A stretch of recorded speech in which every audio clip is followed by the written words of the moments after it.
las investigaciones que están apareciendo acerca de la microbiota, hay algo que es fascinante, que se llama eje microbioma intestino cerebral, es decir, la conexión que existe entre el microbioma intestinal, el intestino y el cerebro.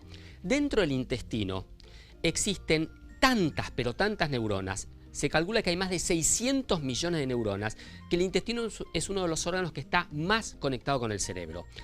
Y estas neuronas que van del intestino al cerebro ejercen una acción sobre el cerebro y el cerebro ejerce acción sobre el intestino.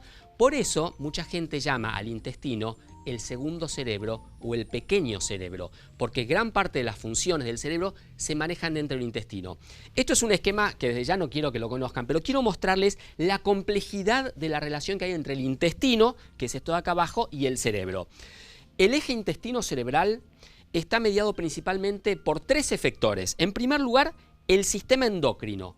Dentro del intestino hay células endócrinas, es decir, células que producen hormonas. El sistema endocrino es aquel que tiene glándulas que producen hormonas, como la tiroides, como la glándula suprarrenal. Bueno, el intestino no solamente es un órgano digestivo, sino que también es un órgano endocrino. Hay células endócrinas dentro del intestino que producen sustancias como 5-hidroxitritamina y todas esas van al cerebro mandando mensajes. Gracias a estos mensajes que recibe el cerebro del intestino, puede actuar a través de la tiroides, de la glándula suprarrenal, del hipotálamo, de la hipófisis, generando cambios en todo el organismo.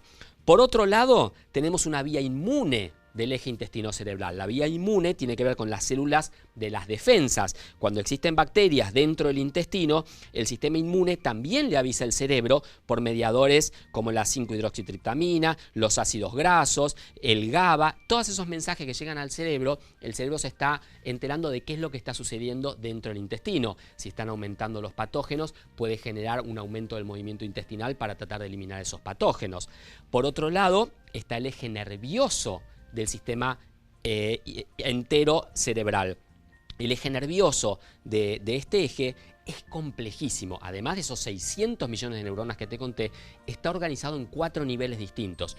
Un nivel es enteramente del intestino, no depende del cerebro. Hay una parte del intestino que tiene tantas vías neuronales y tantos circuitos neuronales que actúa independientemente del cerebro, pudiendo manejar su propio movimiento. A partir de ahí se va complejizando hasta llegar al cerebro. Esta es la comunicación entre el intestino y el cerebro, pero también existe una comunicación entre el cerebro y el intestino.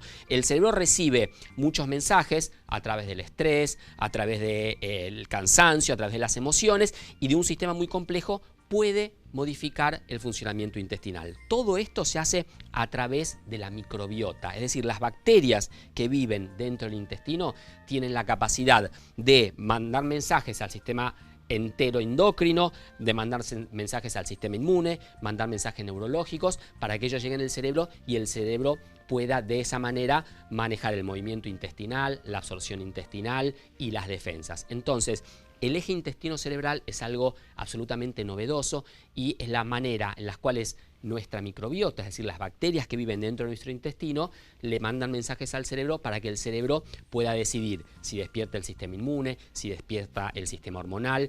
Esto está generando un cambio muy importante en la medicina, ya que se ve que muchas enfermedades, como el colon irritable, enfermedades inflamatorias intestinales, pueden estar reguladas a través de la microbiota y podemos tratar esas enfermedades introduciendo en nuestro organismo más simbióticos, es decir, más bacterias buenas. Una de las maneras que tenemos actualmente es por medio de las fórmulas lácteas que poseen simbióticos, es decir, la unión de prebióticos y probióticos. En la Argentina hay una sola línea de fórmulas lácteas que tienen simbióticos, que es la línea NutriBaby. Por lo cual yo te recomiendo que si a tu bebé no puedes darle el pecho materno o tenés que complementar el pecho materno, lo hagas con una leche que tenga simbióticos.